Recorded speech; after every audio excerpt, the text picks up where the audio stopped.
بسم اللہ الرحمن الرحیم۔ السلام علیکم۔ ڈیلی اسلامک انفارمیشن میں آپ سب کو خوش آمدید کہتا ہوں۔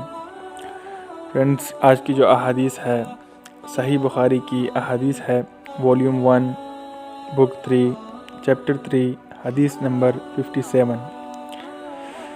ایک سفر میں جو ہم نے کیا تھا، آن حضرت صلی اللہ علیہ وآلہ وسلم ہم سے پیچھے رہ گئے، اور آپ عبداللہ بن عمرو نے بیان کیا، صلی اللہ علیہ وآلہ وسلم ہم سے اس وقت ملے جب عصر کی نماز کا وقت آن پہنچا تھا۔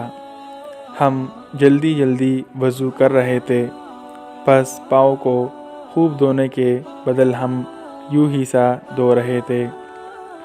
یہ حال دیکھ کر آپ صلی اللہ علیہ وآلہ وسلم نے بلند آواز سے پکارا، دیکھو، ایڑیوں کی خرابی دوزخ سے ہونے والی ہے۔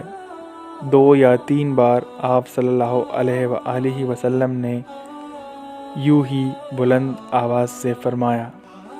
شکریہ۔